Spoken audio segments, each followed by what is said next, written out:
Hello guys, welcome back to my channel, and in this video we're going to go over my first impression on Anniversary Yura and XSR Plus Garam. We're going to go over a quick overview of the unit, some pros and cons, the amount of dupes they need, some ignition weapons that you could run on them, the revolution investment they require, and the rank I think I will give them in the tier list update. Again, very rough first impression. Don't expect the information here to be 100% accurate, but yeah, I will try my best to provide as much context as I can. Finally, we're obviously going to mention if you should pull for the unit or not. We're going to start now with Yura. Yura is the anniversary unit. She has a cheap banner, so that's one very important thing to keep in mind. She's a great support unit, actually one of the best probably. She has a few restrictions we're going to cover in the cons section of the video, but even considering those restrictions, I think she's still very, very strong. She can provide a lot of utility to the team, some decent buffs, but those are not too important. What's really important is the massive survivability increase that she gives and also the energy that she provides. Very, very good. And I think I can already spoil a little bit for the should you pull section, but if you have the resources to pull for her without impacting your chances of getting the EX, I think she's a safe pick. She's going to be really good. That being said, 0 dupes will be fine, so even if you decide to skip her, you will still get the free copy out of the missions, so it's not the end of the world if you decide not to go for her. So yeah, I just wanted to say that, but we're going to talk more in detail in the should you pull section. Now let's go through some pros and cons real quick. For pros, we have the fact that again, she provides a massive 8-second immortality to the whole team, and this immortality has a very short downtime. It's not like Heaven that can chain it back to back. She cannot cast the special move even if she has the energy. She has to wait for the duration to expire, and then she can cast it again. So the cast time of the special move will be your downtime. Now, that is not as big as I feared at first when we saw the kit and we understood how it works. Uh, I was afraid that that window was too long and that could cause the team to die. But in general, the teams you run her in and like the speed at which you cast the special move is good enough that you don't struggle in keeping the immortality up. So this is a good thing. I think it's not as bad as we first thought. It is a bit restrictive, but again, that's for the cons part of the video. Another good thing she does is provide a massive attack speed boost to all the team and also a really, really good energy recovery. She's basically going to max out the energy of all the teammates whenever she uses the special move, so that's really good. The other buffs she gives are nothing major, to be honest. It's like magic pierce, physical pierce, yellow damage increase, attack, HP, defense, whatever. It's okay, but it's nothing massive and it can be removed. So, all things considered, I will just ignore that. It's okay. If she's maxed out, Revolution 5 is going to give a very important 50% active skill cooldown reduction, but more on that probably in the Revolution section and the Dupe section. For now, I will say that this unit is really, really strong. Supporting capabilities are very, very good. In terms of cons that are extremely important, we have the first one, that is her own survivability is garbage because the immortality that she provides with the special move does not apply to herself. So that's garbage. The only survivability tool she has, if you want to run her as the only support in the team, is this active skill. That is going to be up all the time, is not a problem thanks to this sweet equipment. But what you need to do is land it on all enemies. If enemies are affected, they will deal no damage to Yura, which means Yura is going to be unkillable for the whole fight. So that's one thing that is really important. What is the con of this? You might say, okay, this is a great active skill then. Yes, two issues. The AoE is super small, so you need some tight grouping. Like Alfina, for example, wouldn't work if enemies are all ranged, for example, or the same would apply to Anna. If Anna is facing an enemy that is ranged or whatever, they might be too far away for Yura to hit them. So it's a bit tricky. The other issue is that she cast this skill at around 126, at least for my account with my swiftness, etc., etc. So it is pretty early. You don't have a lot of units that can do tight grouping this early on. Like one unit would be Karaka that can do very good grouping. The issue is that Karaka takes a bit to cast the special move, then there is some channel time, and then he groups. So not really applicable for this purpose. Irang would be another one that has great grouping, but again, not really gonna cast it this early on, unless you use another unit that is Hockney. Hockney plus Irang are an amazing combo for Yura, really good, but not always you have access to both of them. You might have access to one, but not the other, so kind of depends. But yeah, really good. Check that combo out, is really, really solid. And yeah, so that's the first problem. She uses it too early, and then you have to have the enemies grouped up by then, which is very hard to do. There is one point I should probably mention in the revolution part. Yeah, okay. I will mention it in the revolution part, so I'm not going to say it in the cons, but yeah, definitely this is absolutely annoying. If you cannot meet this condition, so this fanatic contract cannot be applied to all enemies, then you need another support to keep her alive. It could be anyone really. It could be Evan, it could be Towa, it could be Anniversary Iwa, whatever you want. Could also be Hockney, maybe. But yeah, as long as there is a support that can provide her survivability, that's going to be fine. That's going to be enough. You don't need to over rely on the Fanatics contract. So yeah, kind of up to you what you can pull off, but yeah, that's the main issue I would say with our kit. And yeah, the other issue is obviously that her buffs are removable. We already mentioned that a bit earlier. Another thing is that she cannot generate her own energy. She relies on allies to cast the special move to generate her own energy. This does not mean that Rainbow 5 doesn't work. That's something that we were misled a little bit during the dev livestream because they used the zero dupes Revolution 6 unit, which is not possible, but okay. So yeah, she does get the energy from Rainbow 5, so that's good. She does get energy from items like Runda and whatever. She gets energy from Okni, she gets energy from BAM. So if other sources are giving her energy, it's fine. She does not generate it on her own with basic attacks and other things. So that's the only limit. And yeah, it's a bit annoying. And this makes it so if you're facing an enemy with energy removal, like Anniversary Iwa will decrease your energy, or somebody that has an energy recovery block, you might be in a bad spot at times. It's easy to work around it, but definitely she will shine more if enemies don't annoy you with this kind of stuff. Which is a good thing because it means if you face her in adventure, you know how to counter her. You use Cassano, you use anyone with Nyong'ol to, well, not anyone, anyone that has a provoke with Nyong'ol to provide the energy recovery block. You can use Sheldon Dorsey, you can use Blood to reduce the energy, you can use Misang, you can use really a lot of different options. And Cassano is normally the best one, but okay, you can also use Anniversary Iwa that we mentioned before. So that's really good, and you can disrupt her very, very easily. So she's not annoying as an enemy overall, which I think is a very good thing. So massive W on that point of view. And yeah, I would say that in general, this is it. Again, she's not providing a lot of value in terms of offensive buffs. She mainly provides that massive immortality to everybody and the attack speed and energy.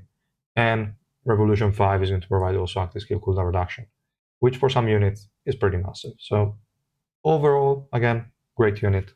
And for the cons, that's pretty much all. For ignition weapons, this is where it gets a bit tricky. I would say if she's zero dupes, I will go with Barry. You can always run Barry if you're not sure if you can actually like proc the fanatic contract on everybody, or if you don't have another support unit that can keep her alive, then you might want to go for Barry. But if she's Rainbow 5, Runda is a very, very solid pick. So I would say check it out. It works. It's not bad. After the buff is a really decent effect, especially the 100 energy regen per second. It is really massive, and every time you use the special move again, you're going to regen this shield. So really good stuff. And yeah, I would say in terms of stats, you just go effect resistance lot 4 is not mandatory, and especially this one I just used a random rune I had in the past, so she doesn't have effect resistance, but you could go for that one. It's not mandatory because we already have it in the subnodes for supports. As you can see, I have like 301. And other than the subnodes, the others, like the other thing is that she's immune to status effects while in the special move. And she should be in the special move 99% of the time. So it's not as big of a deal if you don't have effect resistance. That is just going to help if enemies have swiftness decrease or any kind of debuff. Because stance or any CC is not going to be applied when she's singing. So that's important to keep in mind. For Revolution, it's also quite interesting. So for the subnodes, again, effect resistance is the most important one. Everything else, to be honest, is garbage. Don't look at mine because I always invest in the first 3 for archive purposes, and then the rest, it kind of depends. So to mention the other things that are important, other than effect resistance, I already said, HP could be decent because she has some scaling off of HP. She's going to deal some HP damage, but her own HP, not the enemy one, and also add HP damage to allies. So it's not a bad thing to have, but don't expect a major impact from it. Attack is worthless, and like HP recovery here, it's worthless. Special move resistance, kind of worthless, but you could go for it. The important thing I wanted to talk about is the max cooldown reduction. Some people are kind of in doubt whether to invest in this one or not. I tried it out with with my Yura, that is this one that doesn't have it, and the trial version that has it. And I noticed that the Fanatic contract skill was cast around half second earlier when you invested in the max cooldown reduction. So it was like late 126, almost 125 without max cooldown reduction, and it was early 126 slash 127 at times with the max cooldown reduction. So it does anticipate the Fanatic contract, which could be a problem. If it's too early, maybe you can find a strategy to group enemies early on, but if you anticipate the time she uses the active skill, you could still miss it. So I don't think this is useful at all. Every time she uses the special move, she's going to prolong the duration of both active skills. So there is literally no reason for her to cast them. It's basically just trying to nerf her out. She already has like if you already get here, you have this thing here, the cooldown decrease on the active skills already. This only applies when she's using the special move, so that's even better. So she's not going to anticipate the cast of the contract. It's just going to be the recast of it in case you missed some units, you need to recast it somehow. Then you will have that with Revolution 5 without the annoyance of having an earlier cast of that contract, if that makes sense. Okay, so that's kind of the logic. I would say don't invest in it. It makes no sense. It's just too expensive to be worth it. So yeah, again, if we have to summarize, just invest in effect resistance and optionally on HP. Everything else, not really that important. And in terms of ranking, I think I will give to this unit, I think bare minimum S plus or up, could end up irregular arrow down. Some people might say irregular is a bit too much. I don't necessarily think so. She has some restrictions and constraints, as we saw before in the cons section of the video. But I mean, also Anniversary Iwa has them. Like Anniversary Iwa sucks if you have a lot of units and she needs energy. She also sucks if enemies can basically attack all of your team at the same time, because that's going to deplete her stacks super fast. So there are some conditions to Anniversary Iwa as well. But Anniversary Iwa is recognized universally, I would say, as basically first or second best support in the game. So I mean, if she has those kind of restrictions, Yura could still be worth that spot. At least, I mean, the irregular arrow down. But we'll see. I will try her out obviously a lot more in these days, and we'll see which kind of ranking I will end up giving her. But I think bare minimum S plus or up is definitely deserved. Really good support. So should you pull for this unit after having said all of this? I would say, again, it really depends. Because in terms of dupes, that's something I kind of missed, I think, earlier, but we can talk about it again. Zero dupes is enough. Because if you look at her kit, the only thing that scales are just some random buffs, like the attack speed buff, the damage dealt here, which is irrelevant, the physical and magic resistance decrease, the HP attack and defense buff, and these other minor buffs here that are conditional, whatever. Like the important stuff, which is the amount of energy she recovers, is always the same, which is the duration on the special move is always 8 seconds. Where is that? Export at the beginning, I just missed it. Yeah, for 8 seconds. So the duration is the same on everything, also the contract. Nothing changes, just the values that are minor things of her kit. So the core of her kit is the same at zero dupes. What you lose out on, if she's not Rainbow 5, is the Revolution 5 effect that we saw 2 seconds ago, which is this one here. The cooldown decrease by 1 second every second she's singing, so basically 50% cooldown reduction, which is massive. This you lose out on is not that big of a deal for some compositions. For some others, obviously they appreciate it.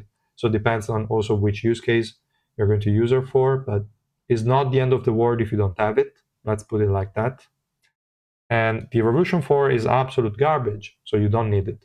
It's just going to apply the HP recovery that she has every time an ally uses the special move. Is also going to apply to everybody.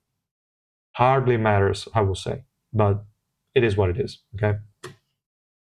So that's literally the only difference. The 500 starting energy from Rainbow 5 and this 50% active skill cooldown reduction.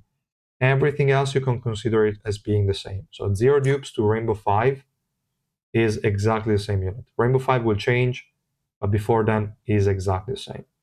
Which means for the should you pull or not part, if you don't have enough tickets to guarantee a Rainbow 5 Urek, so the next EX unit that is going to come out in 2 weeks basically, if you don't have enough tickets for that, then you can skip her. You're going to get a zero dupes Yura anyway from the missions, and that's going to work. That's going to be a good addition to your roster. If you want to max her out, is also a good thing to do it because you're going to get more more value out of your black market because with only 400 you can expect to max her out, which is really good. Then you're going to get value out of the tap plus, which is a lot of revolution mats if you're lucky. And then you're going to get a lot more materials out of the data tower, which means maxing out XSR plus Garam is going to be a lot easier. So with all of that in mind, if you do have the resources and it does not impact your chances of going for Urek, then I would definitely max her out. That's kind of my recommendation. Then for the other unit that we are going to cover very quickly because I don't have her maxed out. Let me just pull her up. Where is she? Here. I only have her orange one at the moment. And like she is absolutely amazing. The good thing is that Garam already had a good base kit. So she has the buff and debuff removal. She has the special move pierce. She has the defense decrease on the enemies. She has the kind of bind to remove enemies from the battle. She has a lot of stuff, also energy regen and stuff like that. Really good. They added in the Revolution, which is the only thing that changes with XSR Plus, except for also some values on the base kit that we're going to cover in a second. They added this invincibility and energy regen on the passive, which is okay, but is not that massive. Okay, don't rely on the 2 second invincibility. It's only 2 seconds every 10, so kind of worthless. But the 300 energy is decent. It's going to allow for a better uptime on the special move. And then we have Revolution 5, which is the most important one. It's going to decrease attack of enemies hit, but that's irrelevant, and block HP recovery for 10 seconds. This skill will hit everybody, so it's absolutely massive. Really good stuff. Unfortunately, it is removable, and for that reason, I don't think I can give her irregular. I would say she's at the very least as good as SSR plus Garam, but if you're fighting against healers and you need this HP recovery block, then it's definitely an improvement. It's a really good improvement. So in most scenarios, she's basically the same, slightly worse if you don't need the HP recovery block, but when you do need it, she's a great unit. Even though, again, I've not tried her yet, but yeah, we can say that much. Is really, really good stuff. So is Garam worth pulling for? It depends. Expensive. It's not like you can get her maxed with very low amount of purple tickets. You will need either a maxed out Yura so that you can then refresh the data tower every day. And if you refresh it every day, you will spend 210 tickets and you will get around 17 copies of the unit with a maxed out Yura. And then on the last day, you can use some tickets to max her out. That's the best way to do it. If you want to pull on the banner, you can expect to spend like 700, 800, 900 tickets. I was unlucky, I only got her to 3 red in 700, I believe, which is garbage. It's absolutely terrible. So I don't recommend it. Don't pull on the banner if you can avoid it.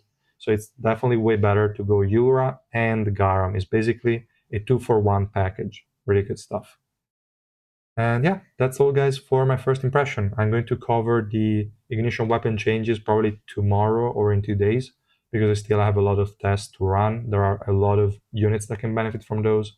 So yeah, it will take a bit, but I will definitely cover that topic as well. So thanks so much for watching, guys. I will see you in the next time. Bye.